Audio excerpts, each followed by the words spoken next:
João capítulo 14, versículos de 1 a 3. Não se turbe o vosso coração. Credes em Deus, crede também em mim. Na casa de meu pai há muitas moradas. Se assim não fora, eu vou-lo teria dito, pois vou preparar-vos lugar. E quando eu for e vos preparar lugar, voltarei e vos receberei para mim mesmo, para que onde eu estou, estejais vós também. Queridos, nós neste ano vamos fazer uma abordagem não exaustiva, mas uma abordagem geral dos capítulos 14, 15, 16 e 17 do Evangelho de João. São 4 capítulos que compreendem um único bloco em que Jesus Cristo, ele discursa com os seus discípulos, sobretudo falando a eles acerca do Evangelho de Jesus Cristo na sua mais pura essência. Foram as últimas palavras que Cristo disse aos seus discípulos antes da sua morte.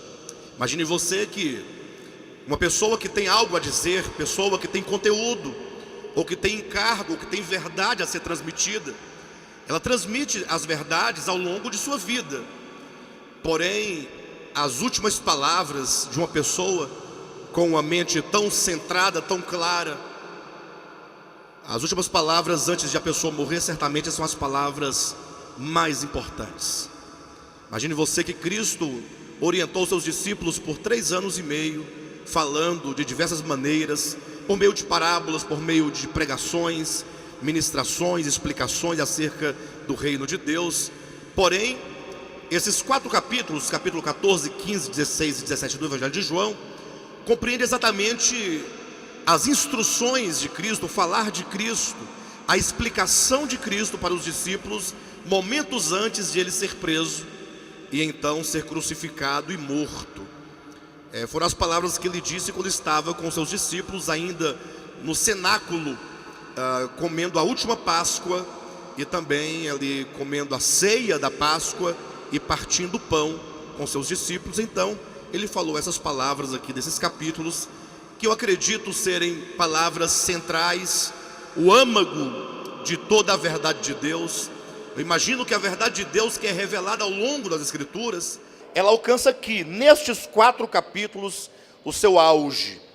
Ou seja, é preciso que nós adentremos esses capítulos, que nós estudemos essas palavras, que nós entendamos esse discurso de Cristo, porque nesta porção ele toca nos aspectos essenciais da fé, do Evangelho e da verdade de Deus. Eu acredito que se nós ou alguém não tiver tal compreensão do que é dito nesses capítulos, a nossa visão certamente será uma visão deficiente, uma visão que não compreende a verdade na sua plenitude. Portanto, nós teremos um andar deficiente, um viver deficiente, uma fé deficiente, uma vida cristã deficiente, que não alcança o propósito eterno de Deus. Portanto, todos estão convidados a, juntamente comigo, entrarmos aqui nas palavras aqui desses 4 capítulos de João. E hoje, a primeira mensagem, nós vamos falar sobre a casa do Pai.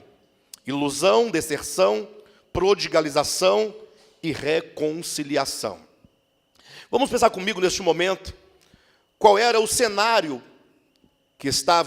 em que Jesus estava com seus discípulos, qual era o sentimento que enchia o coração dos discípulos, e por que Jesus começa dizendo tais palavras: não se turbe o vosso coração, credes em Deus, crede também em mim. Na casa de meu pai há muitas moradas, se assim não for, eu vou-lo teria dito, pois vou preparar-vos lugar. E quando eu for e vos preparar lugar, voltarei e vos receberei para mim mesmo, para que onde eu estou estejais vós também. Imagine vocês que quando Cristo veio à terra, ele veio ao mundo e começou então o seu ministério, chamando ali os primeiros discípulos, Pedro, chamando Tiago, João, e foi convidando um a um para seguirem a Cristo. Todos aqueles discípulos que foram chamados por Cristo, eles certamente tiveram no coração a convicção de que de fato aquele que os chamava era o próprio Cristo de Deus, o Cristo tão esperado, tão aguardado. Afinal, desde o início da queda do homem, Gênesis capítulo 3, que o Messias fora prometido, e ao longo então da história, sobretudo a linhagem de Sete, que vai levar até Jesus Cristo, toda essa linhagem dos semitas, que vai passar ali então por Abraão, Isaac, Jacó, então Moisés e os profetas até vir a Cristo, todos esses tinham uma esperança no coração. Eles aguardavam pela chegada do Messias, pela implementação do reino de Deus sobre a terra. E agora aparece o Cristo de Deus, Jesus de Nazaré, chamando a cada um deles pelo nome, eles tendo no coração a convicção de que chegará o grande momento, até porque o próprio Cristo, ele começa a sua mensagem dizendo: olha, o tempo está cumprido e o reino de Deus é chegado, arrependei-vos e crede no Evangelho. Marcos capítulo 1, versículo 15.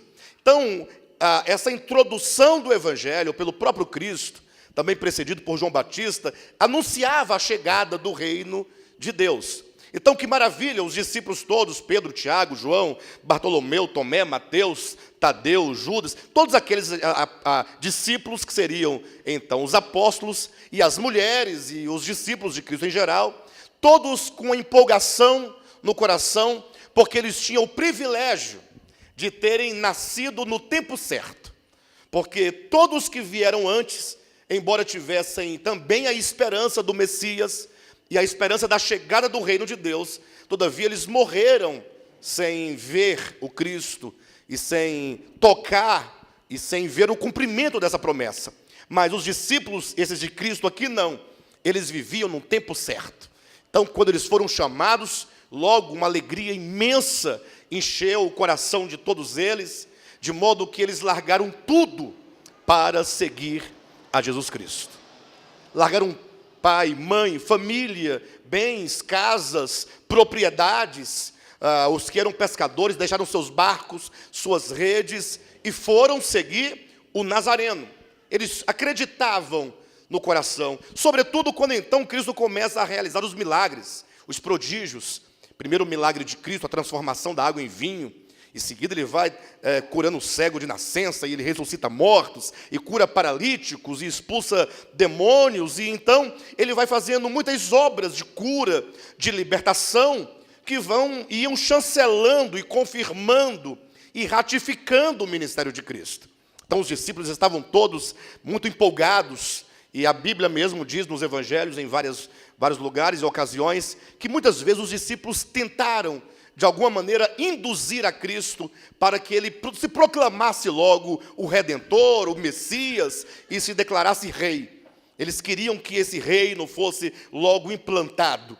E tamanho era o desejo e a convicção que eles tinham, que diz a Escritura que Maria, uma certa Maria, mãe de João e de Tiago, chegou para Jesus e falou assim para Jesus: olha, quando o Senhor estabeleceu o seu reino, eu faço um pedido, deixe que meus dois filhos, Tiago e João, se assentem, um à tua direita e outro à tua esquerda no teu reino.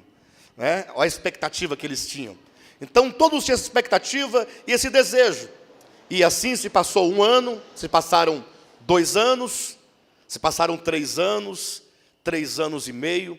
Quando Cristo entrou em Jerusalém, montado naquele jumentinho, então todos aclamaram a Cristo dizendo: Hosana, bendito o reino que vem em nome do Senhor. Eles tiravam suas vestes de cima e colocavam no chão, e ramos de palmeiras, e eles aclamando o Cristo, aclamando o Messias, aclamando a chegada do reino. Essa era a expectativa deles.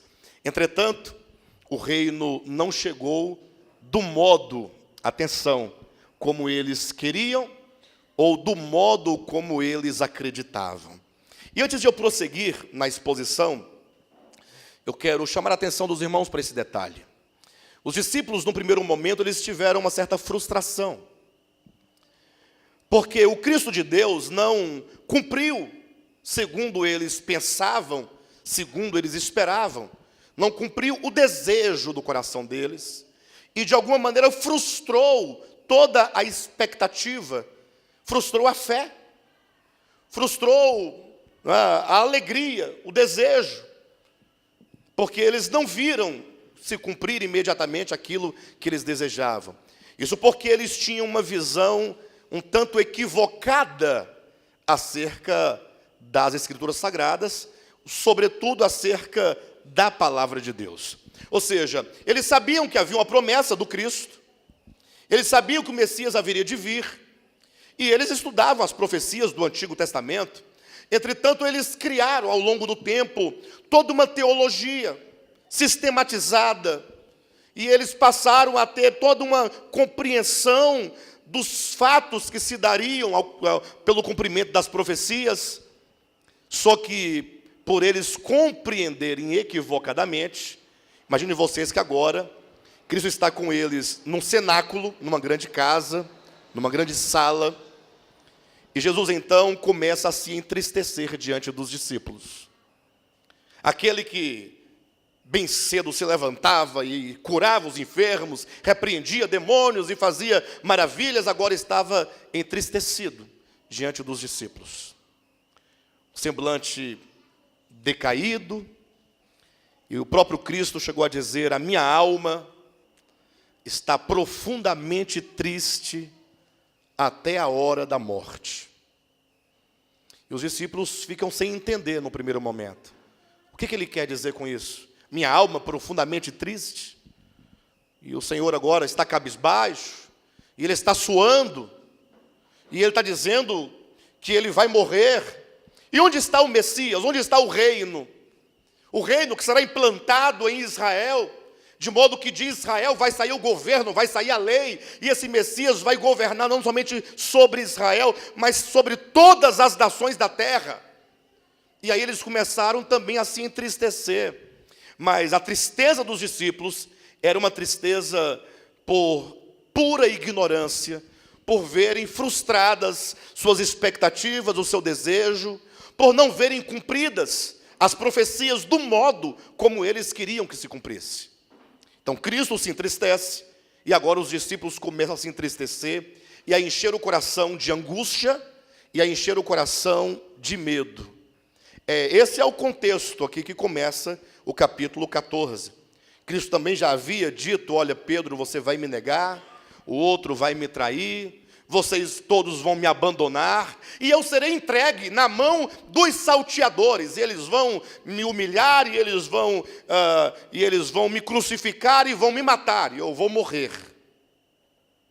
Então o coração dos discípulos foi tomado por uma angústia, e uma tristeza, e sobretudo por uma decepção.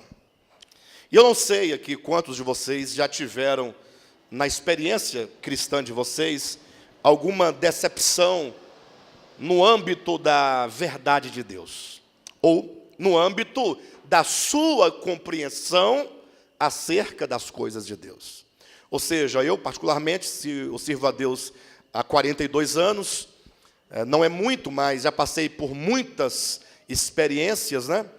E não poucas vezes eu vi frustrada a minha expectativa teológica, o meu desejo por acreditar de uma determinada maneira e achar que eu havia atingido a verdade na sua plenitude e achar que eu sabia o que era a verdade, e de repente eu começo a ver frustradas essas expectativas, e eu começo a perceber que Deus não correspondia às minhas expectativas.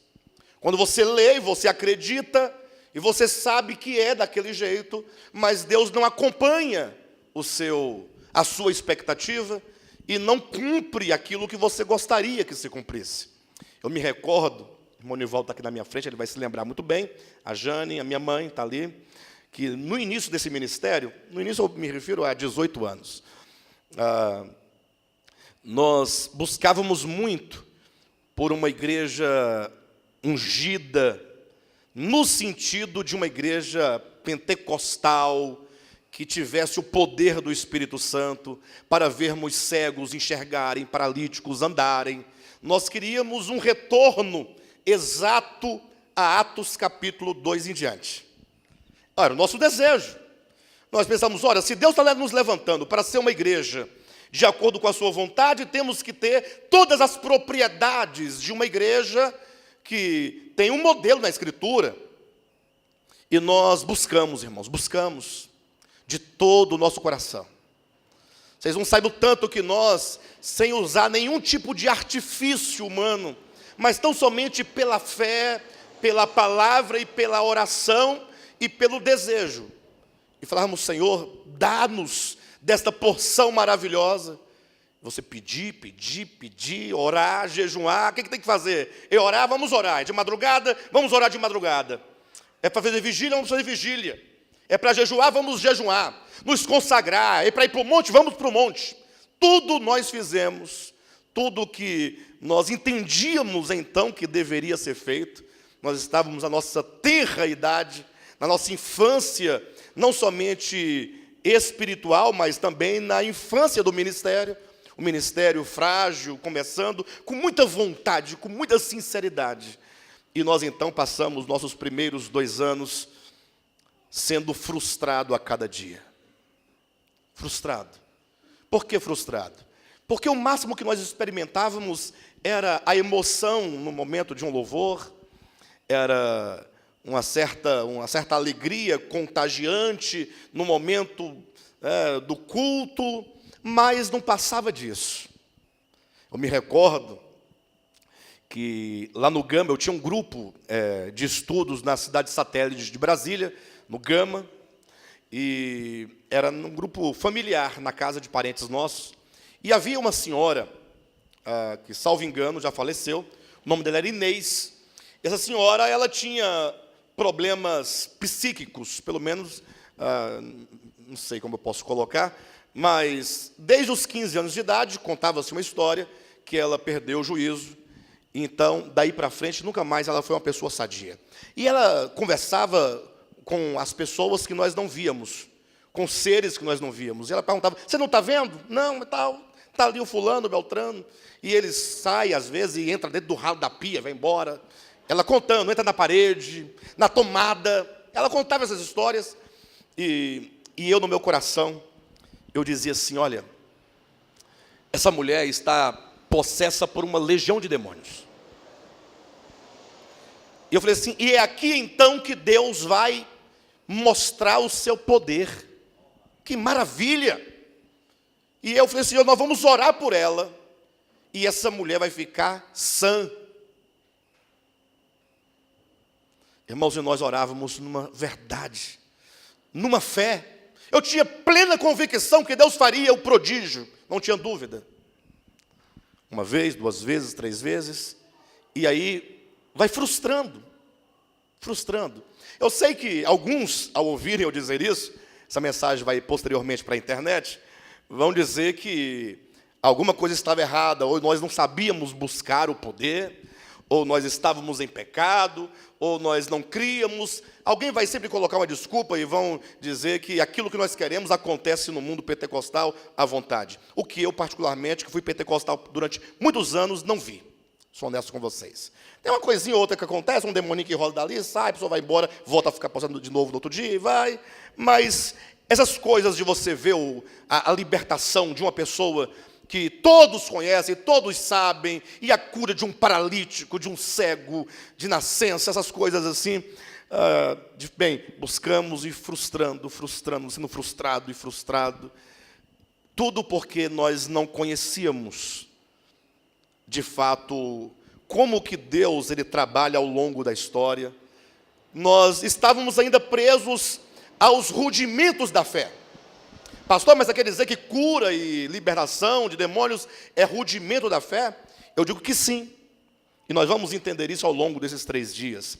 Mas eu contei essa história para dizer para vocês que, assim como os discípulos, aqui nessa porção, nesse exato momento, eles sofreram uma grande decepção com respeito à fé que eles tinham, ao estabelecimento do reino de Cristo, ao próprio Messias, à obra que Deus havia de realizar. Nós passamos por esse período no nosso ministério. Talvez cada um de vocês tenha uma experiência para contar. Se não for nessa área, tem outras áreas em que nós passamos decepção. E muitas pessoas se perdem quando são decepcionadas. E preferem desistir, abandonam, porque elas... eu criei, eu acreditei, e eu investi, e eu fui até o fim, mas depois eu descobri que nada daquilo era daquele modo, ou Deus não se preocupa conosco, ou Deus não existe, ou a palavra é mentirosa, e desistem, desanimam. Mas eu quero dizer para vocês que a perseverança e a confiança, apesar de todas as nossas decepções, ela é muito importante para o crescimento da nossa fé. Sempre depois de uma decepção, de uma frustração como esta, vem um grande período de glória, de revelação, em que a verdade brilha e resplandece no nosso coração. Por isso nós temos que continuar. Então, nós temos aqui os discípulos totalmente decepcionados, pelo motivo de que a sua compreensão acerca da verdade estava sendo frustrada, porque Cristo não cumpria aquilo que eles queriam que se cumprisse, do modo como eles queriam que fosse. E então Cristo começa a explicar algumas coisas acerca do reino de Deus. E é sobre o reino de Deus que vamos falar durante esses 3 dias. Ele começa a falar então algumas coisas acerca do Evangelho de Jesus Cristo. Pastor, mas é acerca do reino ou é acerca do Evangelho? Ora, é acerca do reino e acerca do Evangelho, porque o Evangelho fala acerca do reino de Cristo, da implantação, da restauração, do trazer os homens para dentro do reino de Cristo. Evangelho de Jesus Cristo e reino de Cristo dizem respeito a uma coisa só, com a diferença de que reino vai falar acerca daquilo que é, e o Evangelho vai falar de como Cristo ganha, salva, resgata os homens para conduzirem-nos para uma experiência desse reino de Deus. E então Cristo ele começa a orientar os seus discípulos com respeito a este Evangelho e a este reino, para que eles pudessem ter confiança em Cristo, e assim eles pudessem então entrar numa verdadeira experiência com a verdade. Não uma experiência com as suas expectativas teológicas, não uma experiência com a sua compreensão teológica, mas ter experiências com a verdade de Deus como ela é. Então, no capítulo 14, Jesus começa dizendo aos discípulos assim: não se turbe o vosso coração, não se entristeçam no vosso coração. Credes em Deus, crede também em mim. Credes em Deus, crede também em mim. Ou seja, vocês creem em Deus, não creem? Então vocês também devem crer em mim. Acreditem. Ele diz, olha, porque eu sou o enviado do Pai, preste atenção, não para implantar um reino meramente material, um reino físico, um reino meramente político, aqui em Israel, e dominar pela força do braço as nações. O problema do homem não é falta de um reino soberano sobre a terra, que tenha um rei poderoso, um rei onipotente, um rei que imponha uma lei e leve as pessoas a servirem-no objetivamente a partir do cumprimento de mandamentos, de estatutos, de regras ou de leis. Observa que Cristo começa dizendo, olha, nós temos que voltar os nossos olhos para a casa do Pai. Ou seja, o problema não é um reino. De nada adiantaria vir à terra um Messias, um Cristo, estabelecer em Israel, no território de Israel, um trono, se assentar nesse trono, se proclamar rei, e por um poder sobrenatural, coercitivo, um poder da força humana, impor sobre toda a terra. A partir de hoje, a terra tem um rei, as nações terão um rei, e eu sou o rei dos reis, e todos deverão fazer do modo como eu determinar, a partir deste reino central, que é o reino de Israel. Era isso que os discípulos esperavam.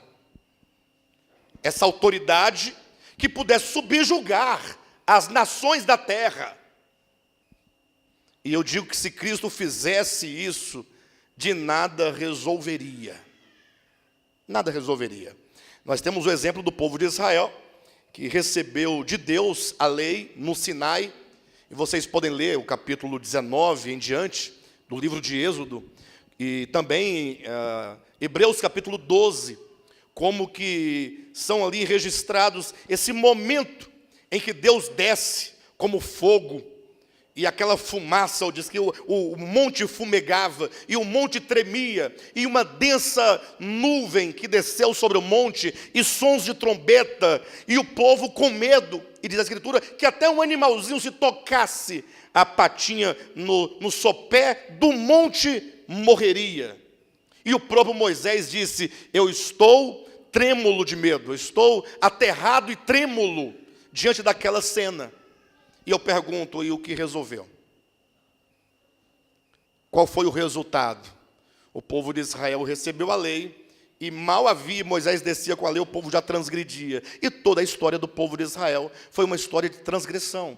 Porque o problema do homem não está numa autoridade externa que lhe diga ou lhe obrigue ao que fazer. O problema do homem está dentro dele, está no coração, na alma, na mente, nas vontades, nas emoções. E, portanto, o reino de Deus é algo que deve ser levado para dentro do homem.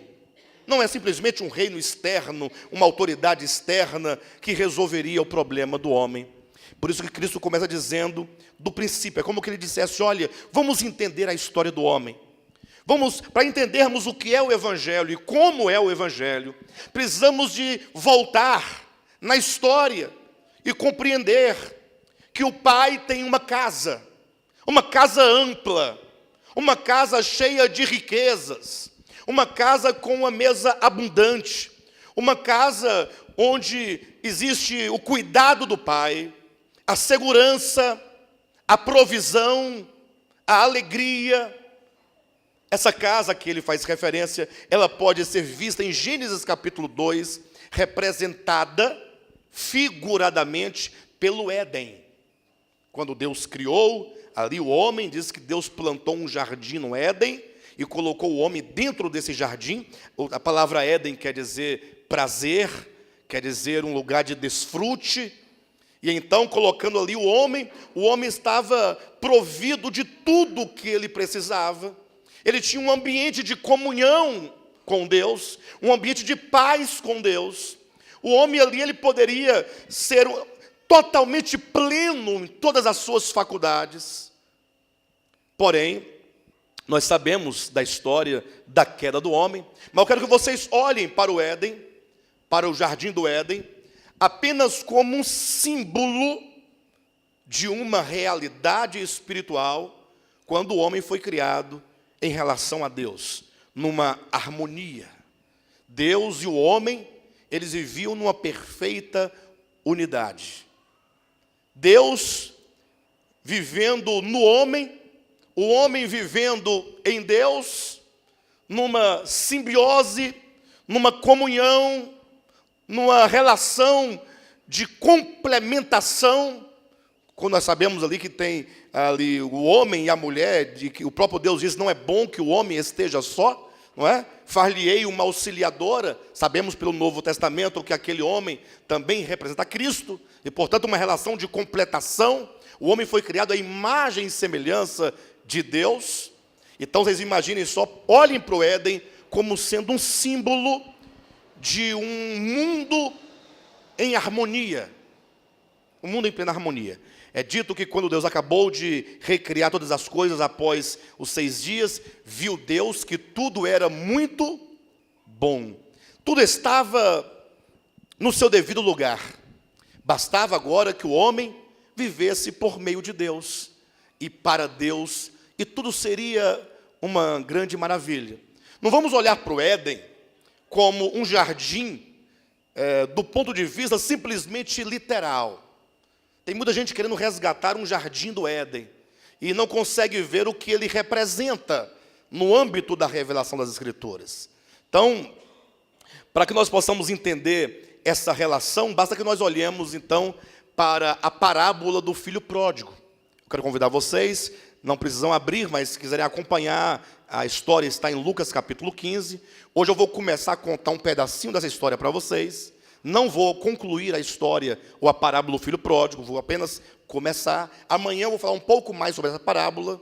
Domingo a gente conclui o entendimento dessa parábola. Mas Jesus, uma certa ocasião, estava comendo com pecadores, ou com publicanos e prostitutas. E eu falei pecadores porque os judeus, os líderes sobretudo, eles não se consideravam pecadores.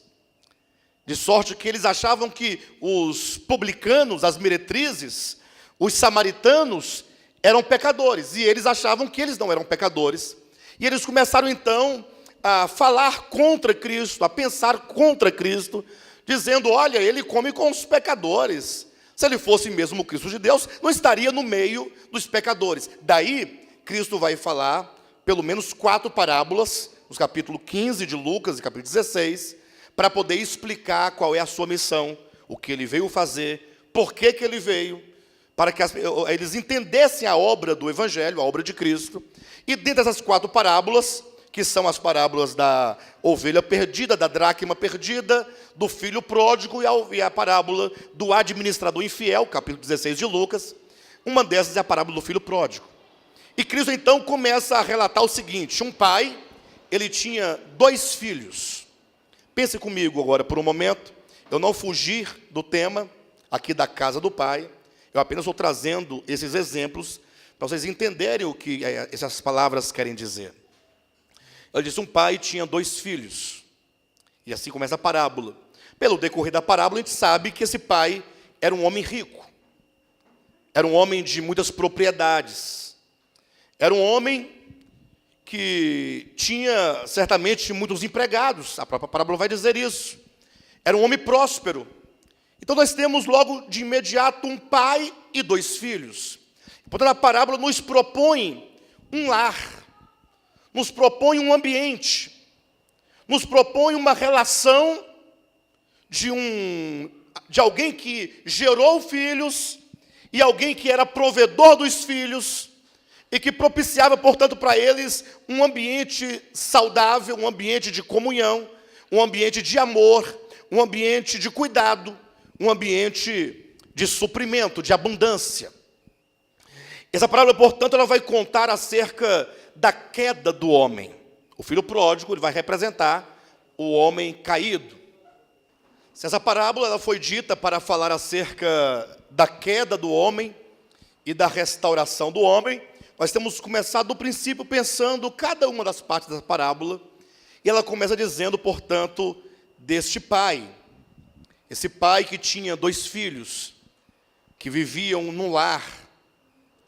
Nós devemos então pensar nessa relação do pai com seus filhos. Quando o homem, ele foi criado por Deus, ele foi criado para viver num lar, para viver uma relação de amor com o pai. Uma relação de amor e de obediência, em contrapartida de usufruir de todo o cuidado do pai, do suprimento. O pai seria tudo, Deus, o pai seria tudo para o homem. Mas a parábola continua dizendo que, num dado momento, pensem vocês comigo, e a parábola ela é muito precisa quando diz que o filho mais moço disse ao pai, pai, dá-me a parte dos bens que me cabe, porque eu já não quero mais permanecer na tua casa, eu quero sair de casa, e eu quero ter a minha própria vida, eu quero cuidar de mim mesmo, não estar submetido às tuas ordens, debaixo da tua orientação, ou das tuas ordens, ou do teu teto, do teu reino, da tua autoridade. Eu quero viver por mim mesmo e para mim mesmo. Agora você pensa comigo, que ofensa não deve ser para um pai? Ou quão triste é para um pai ouvir um filho dizer: olha, eu vou me embora de casa porque não quero mais viver contigo, debaixo da tua autoridade, do teu governo, do teu cuidado. Eu quero ter a minha própria vida porque eu posso ter a minha própria vida. E diz a Bíblia que o pai, repartindo os haveres, entregou a parte que cabia a esse jovem. E se você pegar essa palavra haveres, de acordo com a língua grega na qual foi escrito o Novo Testamento, essa palavra está lá, é bios, que quer dizer vida. Vida. É como que estivesse dizendo assim: olha, aquele jovem, ele quis tomar a sua própria vida e vivê-la por si mesmo. Isso porque ele estava tomado de uma ilusão na sua mente, tomado de uma ignorância. Ele pensava: puxa, eu posso viver a minha vida sozinho, eu posso pegar esse dinheiro, essa herança ou a minha vida, e eu posso granjeá-la e multiplicá-la, e eu posso provar que eu posso fazer a minha própria fortuna, ter a minha própria casa, e viver debaixo do meu próprio governo, e por mim mesmo, sem precisar estar sujeito e submetido ao Pai. Essa parábola, portanto, ela aponta para o exato momento em que o homem, tendo sido criado, ao alcançar uma certa maturidade, porque diz a parábola, o filho mais moço, quando então esse filho criado, o homem criado, ele decide sair da casa do pai. Ou seja, ele decide pelo pecado. É o que lá em Gênesis diz que ele comeu da árvore do conhecimento do bem e do mal. E aqui eu quero desmistificar isso com os irmãos, uma vez que tanto na parábola do filho pródigo, quanto em Gênesis capítulo 3, nós estamos tratando com figuras. Em Gênesis capítulo 3 fala que o homem comeu da árvore do conhecimento do bem e do mal. Apenas isso. E assim nos ensinaram toda a nossa vida, dizendo que toda essa miséria e toda essa desgraça que assola a humanidade, desde os tempos remotos até os dias de hoje, e vai de mal a pior, tanta enfermidade, tanta morte, tanta violência, tanta fome, tanto sofrimento, tanta angústia, em razão de o homem ter comido de uma fruta que Deus havia proibido. Deus proibiu que o homem comesse.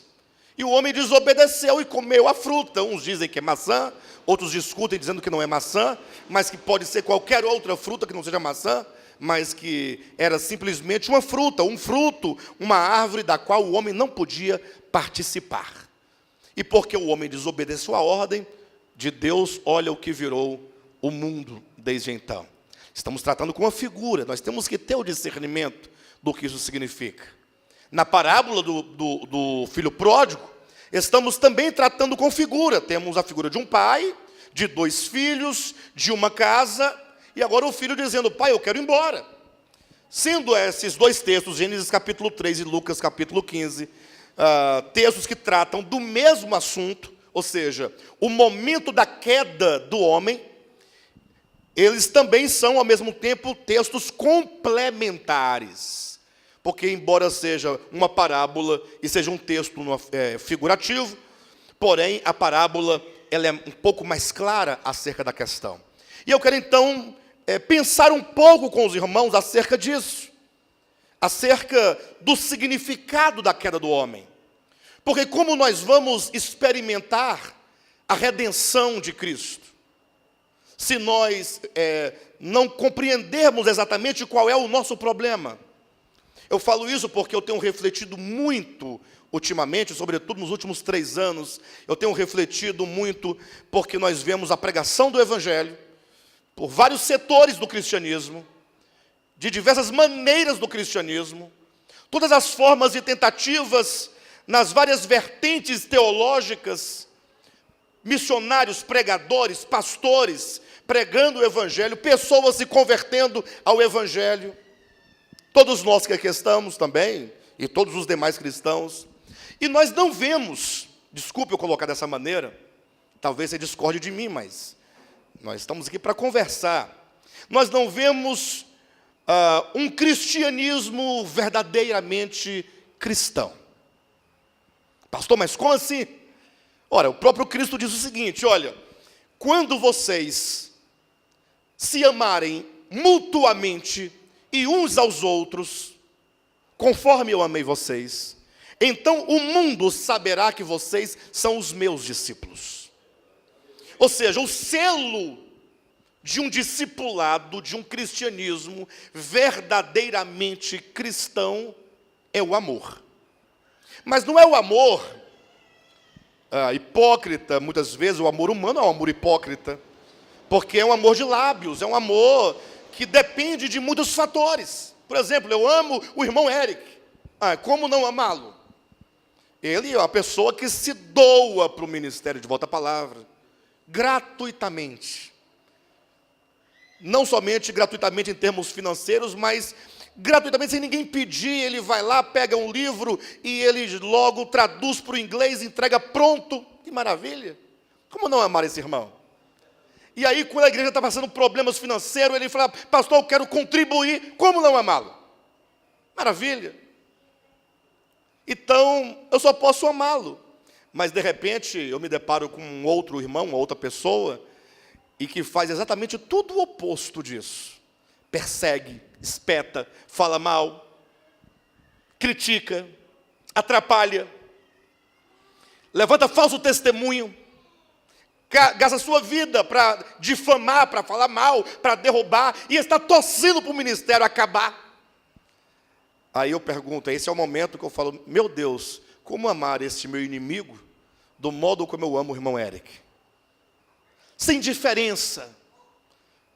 E sem amar o irmão Eric pelo que ele faz, mas porque ele simplesmente é uma pessoa a quem eu devo amar. Então, nós vemos muitas pessoas supostamente convertidas e cristãs, e o cristianismo crescendo cada vez mais, porém, nós não vemos uma experiência real de pessoas salvas. Eu não duvido de que nós sejamos salvos do lago de fogo para a eternidade.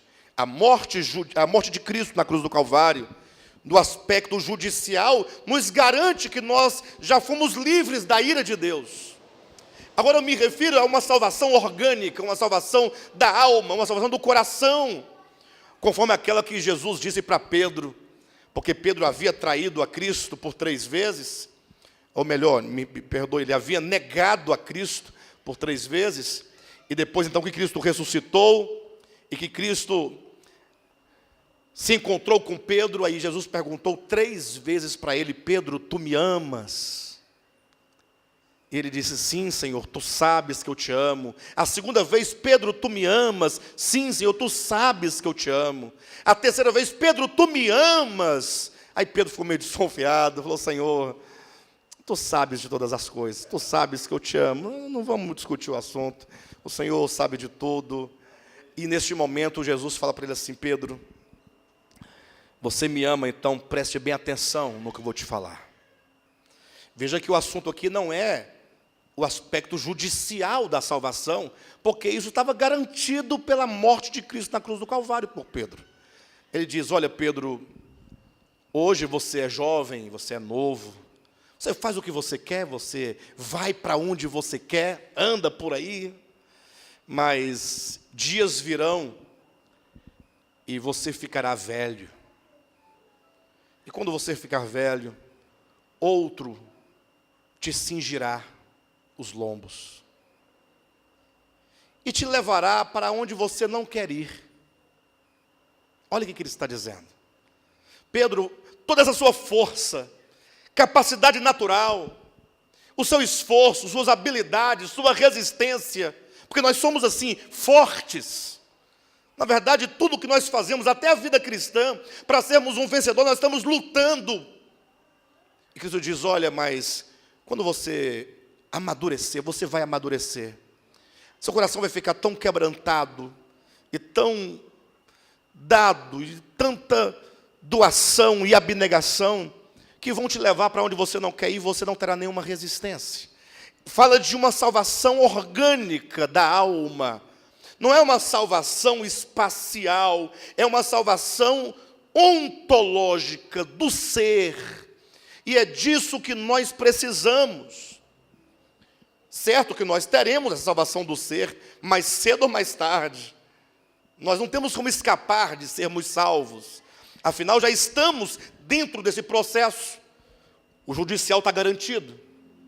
Mas a questão é que nós precisamos de experimentar esse evangelho dentro de nós, para que haja verdadeiras e profundas mudanças. Eu falo de mim. Eu acredito que vocês também, eu penso, não sei, talvez não, mas que vocês também precisem disso. Então, nós temos que entender onde está o problema do homem. O que é o pecado?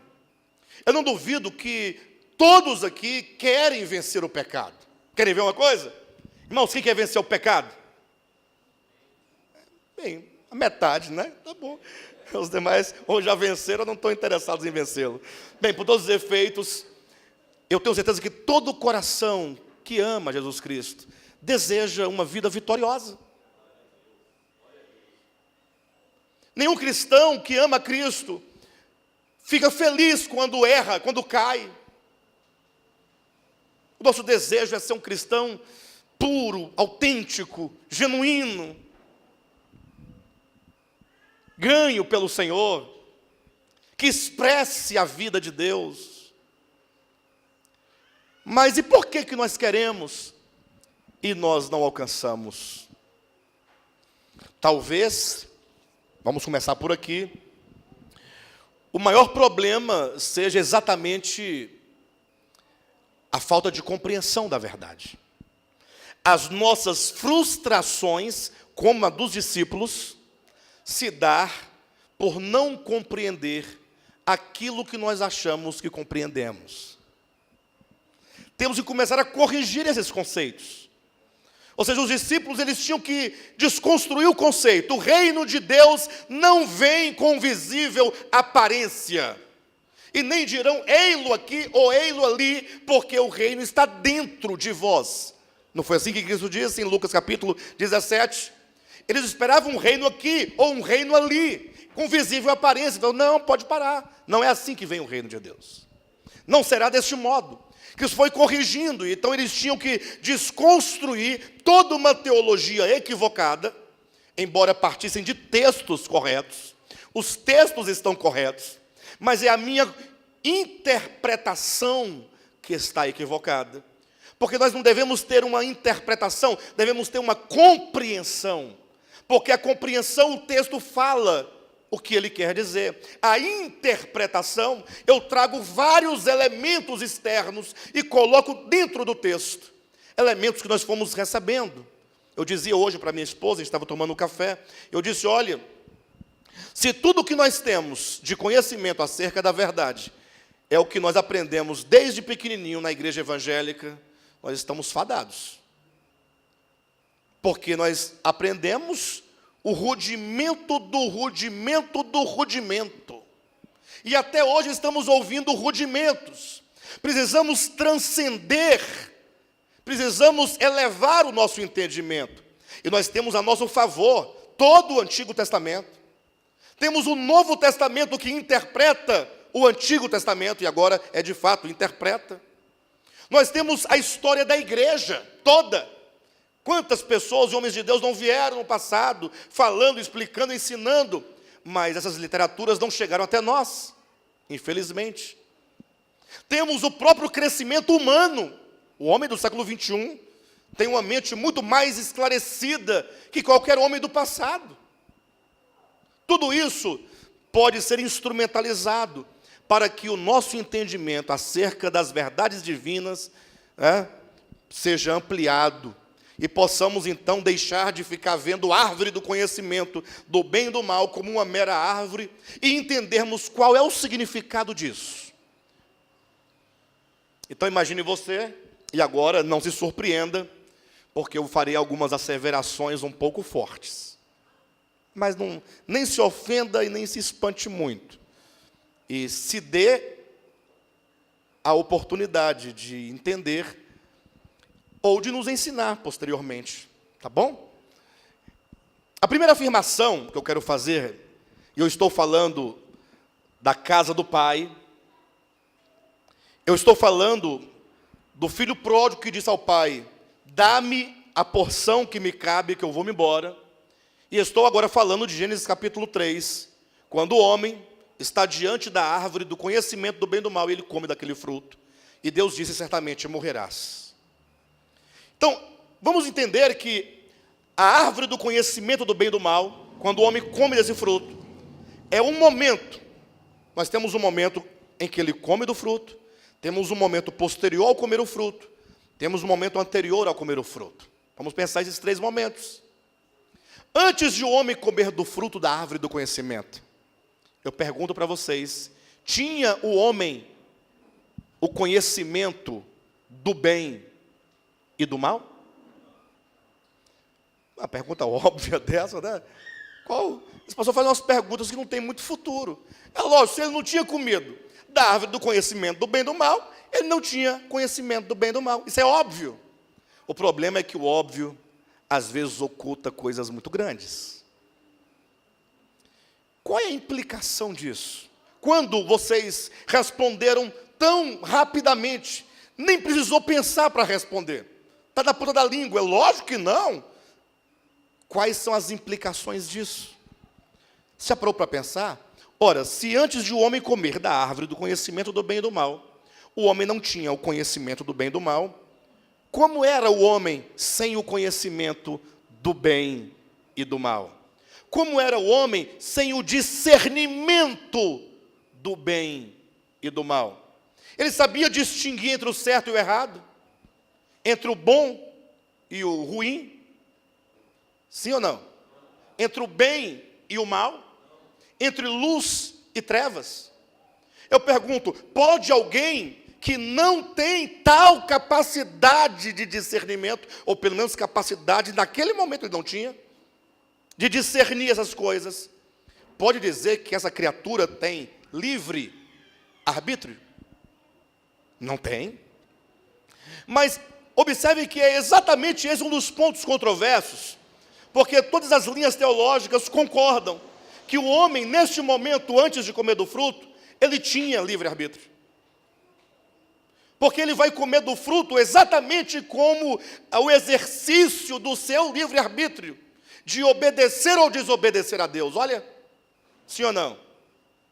Mas, de repente, eu não falei nada para vocês, eu apenas fiz algumas perguntas.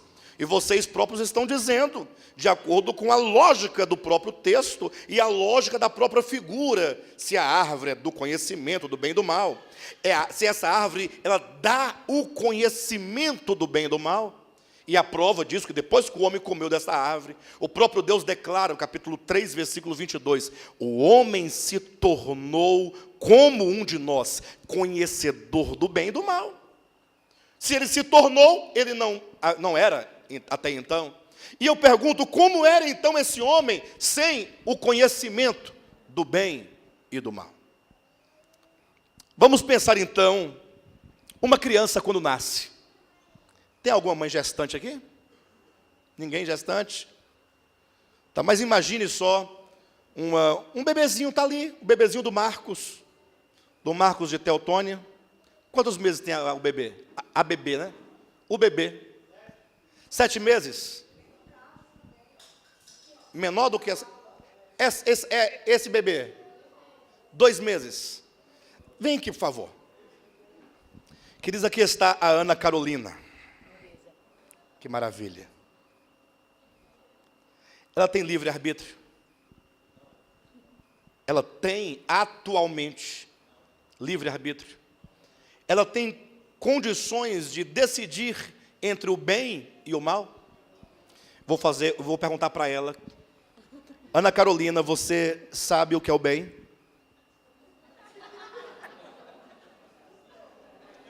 Ana Carolina, você sabe o que é o mal?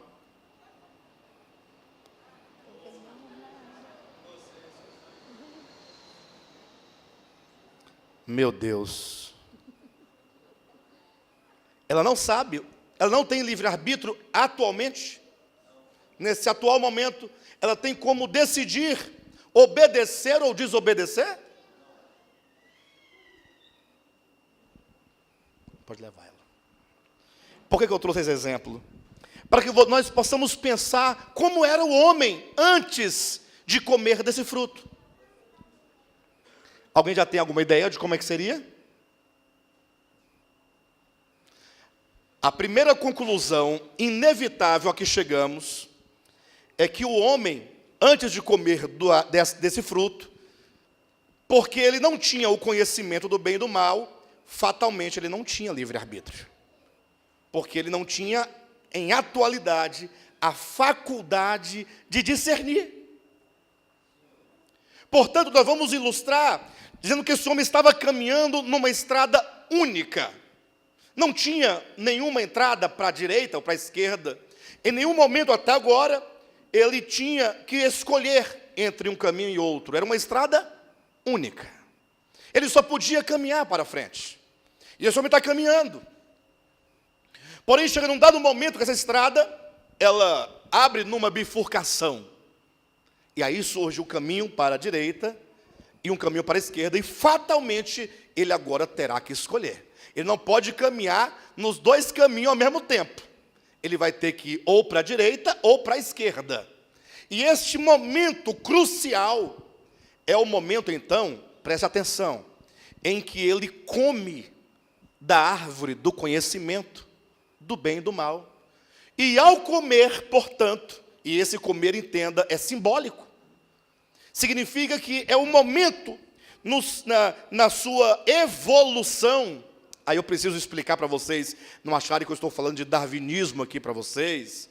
Eu falo de evolução, entenda. Porque tudo o que é criado por Deus e tudo o que está na natureza evolui. Não evolui para uma outra espécie, não. Isso é darwinismo. Mas ele evolui na sua própria espécie. Eu posso provar para vocês isso? Pensa comigo numa grande árvore, uma árvore imensa, cheia de galhos, de flores, de frutos, e um tronco robusto, e aquelas raízes. Eu pergunto, essa árvore, nesse atual estágio de frutificação, de glória, ela sempre foi desse jeito? Ou um dia ela foi uma semente? Ela foi uma semente. E essa semente, então, ela tinha toda aquela árvore dentro de si. Não em atualidade, mas em potencialidade. Sim ou não, pessoal? E essa semente, então, ela começa o quê? A desenvolver-se. Esse desenvolvimento não vai gerando mudanças na forma e na função?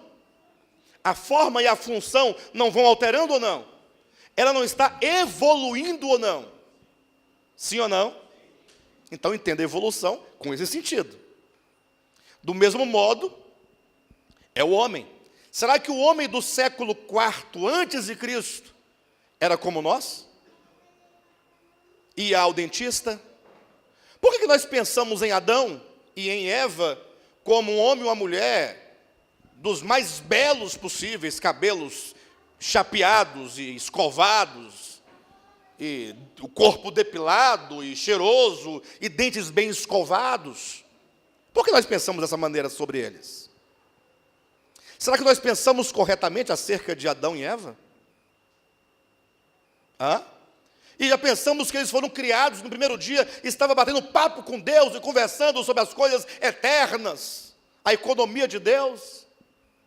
Ou será que, como tudo na criação, o homem foi criado por Deus e ele começa então a desenvolver-se na sua própria espécie? O homem sempre foi homem. O homem nunca foi outra coisa. Só que ele foi homem num estágio ainda subdesenvolvido. E deveria desenvolver-se. Até que ele chega no momento em que a sua consciência e a sua mente se abre para discernir as coisas. Ele ganha discernimento do bem e do mal. Vocês estão entendendo? Chega um momento que ele discerne.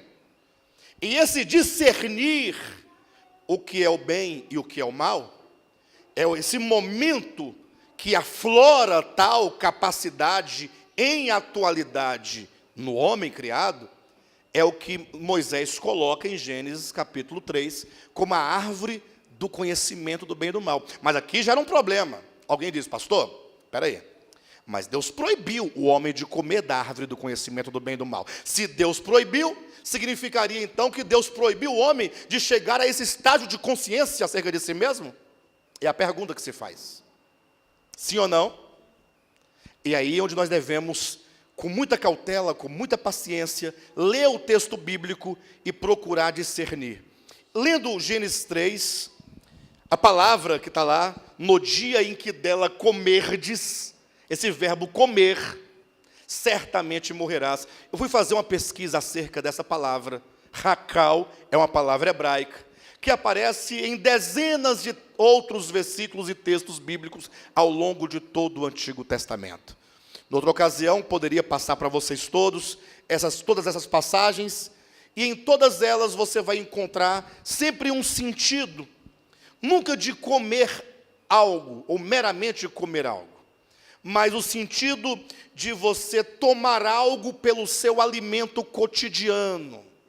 Por exemplo, eu posso dar um texto para vocês aqui, quando nós temos lá, em 1 Samuel, quando Eucana, marido de Ana, né, e de Penina, tinha Penina, era a concubina, Ana era a mulher, Ana era estéril, e Ana queria muito um filho de Eucana,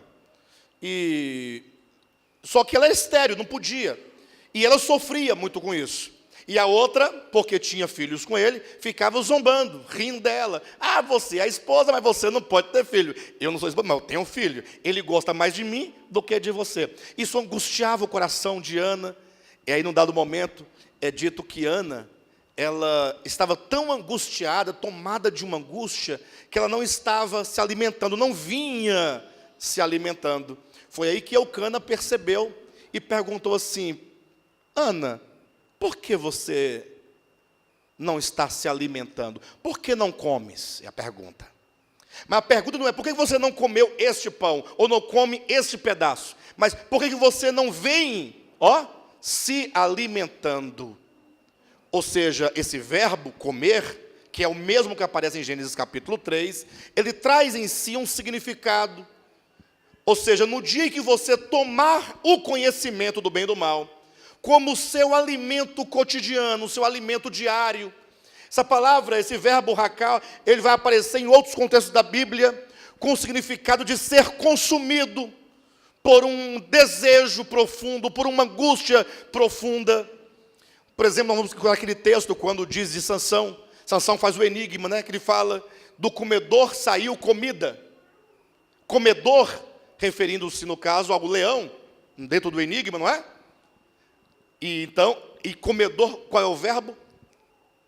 Está lá o mesmo verbo de Gênesis capítulo 3. Ou seja, o leão, ele é um comedor, porque ele é um comedor constante, ou porque comeu algo num dado momento específico? Porque é uma constância, ele é um animal comedor, ele é carnívoro, é a vida dele, é a existência dele. Portanto, o sentido de Gênesis 3 é, Adão e Eva, olhem para mim, vocês vão chegar no momento em que atingirão o conhecimento do bem e do mal. O entendimento de vocês vão se abrir numa bifurcação, vocês vão poder agora escolher. Deixarão de ser aqueles que seguem uma estrada sem escolhas, para começar agora a escolher. Vocês vão se sobressair a todos os seres da terra. Todos os outros seres, eles não têm como escolher, porque eles não discernem o bem ou o mal. Por exemplo, uma vaca. Eu gosto muito de falar da vaca, porque a vaca ela tem uma cara muito interessante. Eu olho para a vaca, eu acho interessante a cara dela. O cavalo também. Pode, porventura, a vaca, ela parar e pensar, e cogitar ou considerar consigo mesma, mas essa nossa vida não está boa desse jeito. Nós temos que mudar essa nossa história. Tem como ela fazer isso? Ela está fadada a sempre pensar numa linha reta. Vaca vai ser sempre vaca, nunca vai deixar de ser vaca. O homem, entretanto, ele estava numa linha reta. Só que Deus o criou potencialmente capaz de ter o discernimento. Por isso ele é criado à imagem e semelhança de Deus. Num dado momento, isso haveria de aflorar. E Deus advertiu. Quando isso acontecer, você não deve tomar esse conhecimento, esse discernimento, se orgulhar dele, achar que você é superior a tudo na criação, porque você tem tal discernimento, e agora, usando desse conhecimento, passar a viver por si mesmo e para si mesmo, e querer se separar do Criador. O conhecimento, quando nós olhamos, por exemplo, para a experiência de uma criança, ela vai crescendo, aquela criancinha ali mesmo, que nós acabamos de falar, a Ana Carolina, ela vai crescendo, daqui a pouco ela começa a discernir, não é? Naturalmente, isso vai desenvolvendo, daqui a pouco começa a responder os pais, sim ou não? Quando o filho responde o pai, o que ele está dizendo? Você não sabe de nada, quem sabe sou eu. Esse é o filho. Mas o que traz isso? Não é o conhecimento? Ou a ilusão de que por ter conhecimento sabe conhecer? Até que quando fica adolescente, ninguém suporta. E vira para o pai assim, pois assim que eu arrumar um emprego, eu saio de casa. Fica tranquilo. Olha que ofensa para um pai. O pai cuidando, tratando, alimentando, dando roupa, cuidando, deixa de comer para dar para o filho. O filho agora fala que no dia que eu arrumar um emprego, eu saio de casa. Isso é porque o conhecimento, o crescimento, ele vai trazendo consigo uma ilusão tola, de achar que porque cresceu um pouquinho, já não precisa mais dos pais. O pai vai se tornando descartável, o pai não sabe mais de nada, nem de dinheiro do pai eu preciso, agora eu posso ter o meu dinheiro. Então agora você imagine que Deus estava advertindo que quando o homem chegasse nesse estágio do conhecimento, ele deveria usar o seu conhecimento para quê? E a vida eterna é esta, que te conheçam a ti, o único Deus verdadeiro, e a Jesus Cristo a quem enviaste. O conhecimento deve ser instrumentalizado para conhecermos a Deus. Ou seja, quando esse conhecimento vem, ele aumenta e ele cresce, quanto maior o conhecimento, mais de Deus devemos conhecer, mais de Deus devemos receber, mais a Deus devemos nos aproximar, mais amor a Deus, maior a compreensão para uma experiência mais profunda dessa vida. O homem deveria entender, Deus, o Pai, é a fonte de todas as coisas, porque tudo foi criado por Ele, por meio dEle, e para Ele, e sem Ele, nada do que foi feito se fez. O homem tinha que compreender que tudo subsiste nele, tudo se move nele, tudo vive nele, e de que Ele próprio, o Deus eterno, Ele é a vida. Vocês já encontraram na Bíblia algum texto que diz que Deus tenha criado a vida? Criado a vida? Eu vou criar a vida. Não, ele diz, eu sou a vida. Eu sou o caminho, a verdade, eu sou a vida. Eu sou a ressurreição e a vida. João vai dizer na primeira epístola, dizendo sobre Cristo. Cristo é o verdadeiro Deus e a vida eterna. A vida é Deus. Deus é a própria vida. Pastor, mas você fala assim, Deus é a vida, me causa uma coisa estranha, porque parece que está reduzindo Deus a uma substância, a uma coisa. Mas o que é maior do que a vida? O que existe que não tenha que ter a vida? E o que existe que não é gerado pela vida? A vida é tudo. Eu não tenho vida em mim mesmo. Eu estou aqui porque a vida que é em si mesma me sustenta, me alimenta, me anima. Ela é tudo para nós. Quem diz que Deus é a vida é o próprio Cristo e o próprio João, o apóstolo. Mas não, quando o homem então ele chega, atinge esse conhecimento, está lá o filho mais moço, exatamente nesse momento de transição, que ele sai de uma infância para a juventude, e agora esse jovem, ele pensa conhecer, ele pensa entender, que sabe de tudo, aí vem a ilusão no seu coração. Fico pensando, certamente, vivo aqui na casa do meu pai, tenho que lhe prestar contas de tudo que eu faço, Tenho que ir para o campo, trabalhar no campo do meu pai, e no final não ganho nada. Mas eu tenho direito, eu sou filho. Eu sei dos meus direitos. Eu sei que eu tenho direito aqui na herança, na fazenda, no dinheiro, eu sei disso. E quanto mais ele pensava sobre isso, mais ele acreditava em si mesmo e menos ele acreditava no pai. Não sei quantos de vocês passaram por situações semelhantes, mas é um processo. Não é algo que acontece da noite para o dia. É algo que vai se desenvolvendo, a ponto de o filho agora olhar para o pai e sentir ojeriza do pai. E não desejar viver na casa do pai. E cada dia que ele passa mais na casa do pai, para ele é um peso, é uma angústia, é um desespero. E ele fala, não, eu tenho que tomar minha decisão.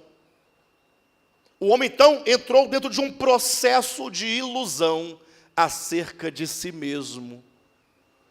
E é nesse período em que o conhecimento, a serpente, interessante como que em Gênesis 3 diz, mas a serpente, vírgula, de todos os animais, o mais sagaz.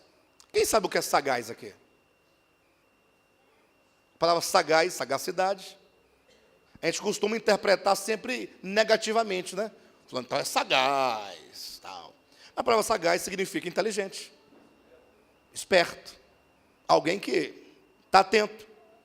Não é sem razão que Cristo falou assim, olha, sede prudentes como as serpentes, prudente, inteligência. Mas simples como a pomba, mas sem perder a inteligência. Sim ou não? Então, é nesse processo que a serpente está falando ao homem. Não foi um dia, uma manhã que a serpente falou assim, come do fruto, eu acho que vou comer. Comeu, caiu, morreu. Não, é um processo em que agora essa inteligência, essa serpente, esse diabo, esse inimigo de Deus, esse ego, vai trabalhando no entendimento dizendo, por que você vai se manter como um súdito no reino de Deus? Se você pode ter uma vida em terras distantes, uma vida boa, sua, você pode ser rei, senhor sobre si mesmo. É neste momento, então, nesse processo, que o homem, ele conclui de viver para si mesmo e por si mesmo e sem Deus. É o momento da parábola que o filho diz, pai, estou saindo.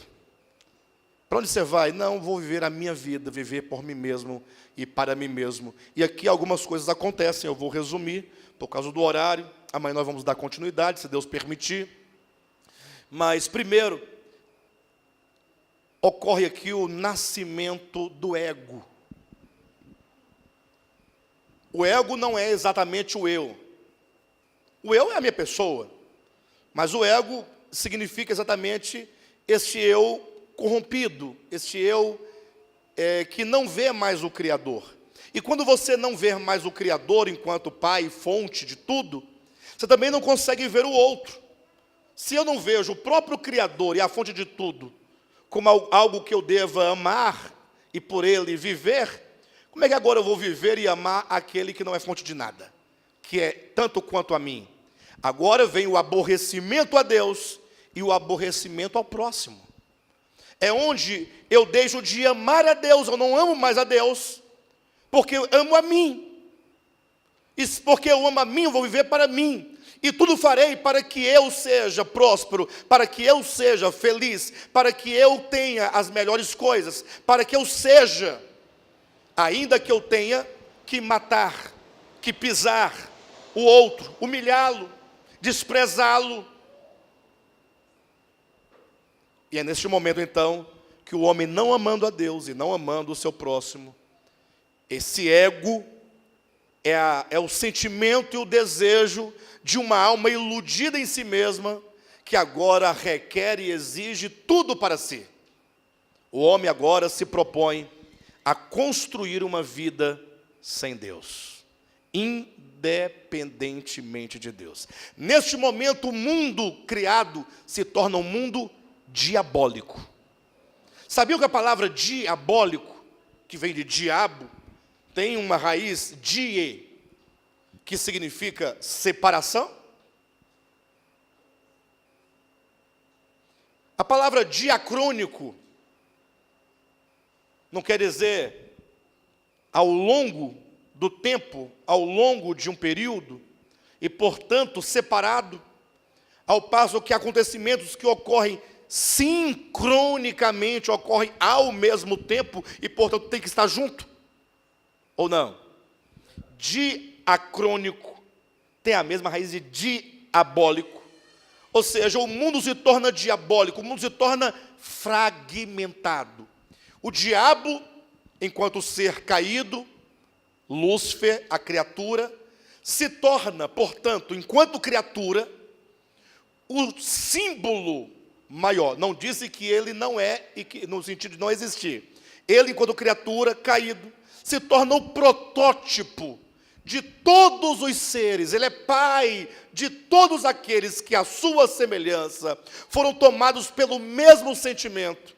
Quando Lúcifer disse, eu subirei acima das mais altas estrelas, e lá do lado norte estabelecerei o meu trono, e eu serei semelhante ao Altíssimo.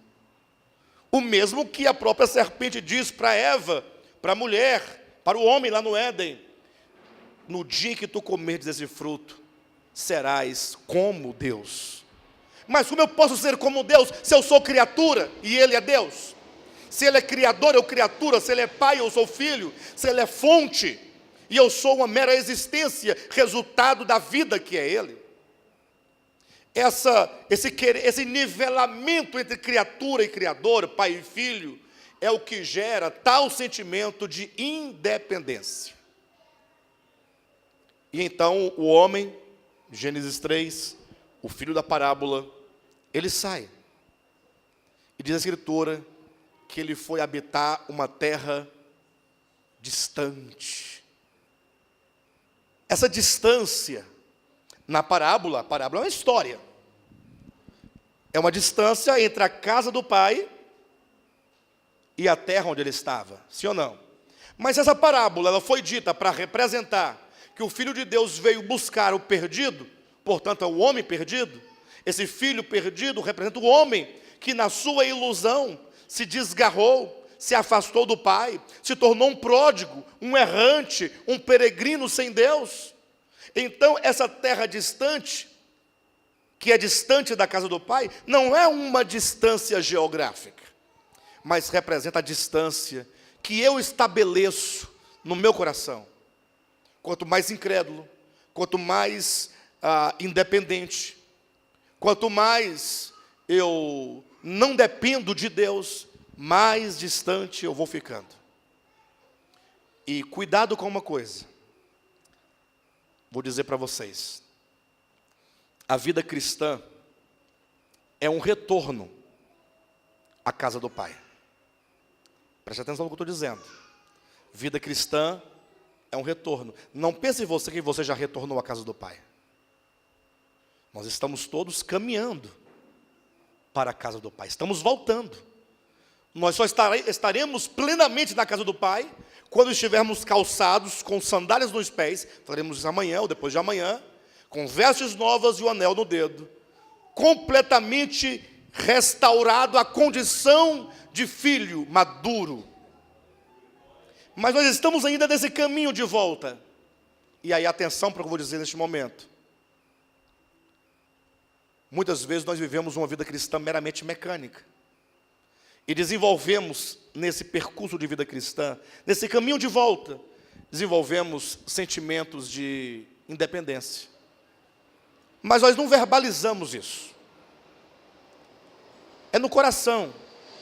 Quando, por exemplo, eu digo que, não, está tudo bem, eu creio em Deus, creio na palavra, creio no Evangelho, mas eu não preciso de congregar, não preciso dos irmãos, eu não preciso, eu estou bem, e você está vendo que não está bem.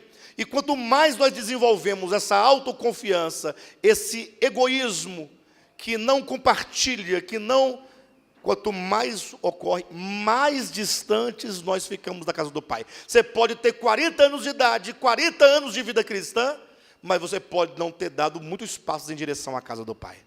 Porque o tempo cronológico de vida cristã não equivale necessariamente ao tempo espiritual e à caminhada espiritual em direção à casa do Pai. É possível que um crente de 1 ano de convertido tenha dado mais passos em direção à casa do Pai do que um crente de 40 anos de idade. Porque uma coisa é o tempo cronológico, outra é a idade espiritual, que de fato se contabiliza por meio de um retorno de alma, de coração e de consciência. Então Cristo diz para os seus discípulos: olha, não se turbe o vosso coração, credes em Deus, crede também em mim. E vocês precisam entender uma coisa: na casa do Pai tem morada para todos. Todos os filhos que um dia foram embora, presta atenção, se desgarraram, saíram da casa do Pai, desonraram o Pai, pecaram contra o Pai. Todos têm lugar na casa do Pai. A casa do Pai não está fechada para quem saiu. Se engana quem pensa que o pai está lá irado, dizendo para os empregados, para os filhos que ficaram: olha, quando aquele desgraçado voltar, se é que ele vai voltar, ele vai ver o que espera por ele. Pelo contrário, diz a Escritura, o pai, todo dia, ia à porta, ao portão, olhava: o filho vai voltar, o filho vai voltar. O maior desejo do Pai Celestial, do Criador, do nosso Deus, do único Deus verdadeiro, um grande desejo do seu coração é que todos os seus filhos retornem para casa. Na casa do Pai há muitas moradas. E é verdade o que eu digo. Se não fosse verdade, eu não estaria dizendo para vocês. Agora, não pensem vocês que esse retorno é simples. O próprio Cristo disse: 2 coisas devem acontecer. Primeiro, eu tenho que preparar esse lugar para vocês. Eu vou preparar-vos um lugar. Há uma obra de redenção que possibilita esse retorno. E existe um caminho que nós devemos tomar para esse retorno. Eu vou voltar para a casa do Pai, como é que eu faço? Há um caminho. Não há outro meio, não existe um atalho.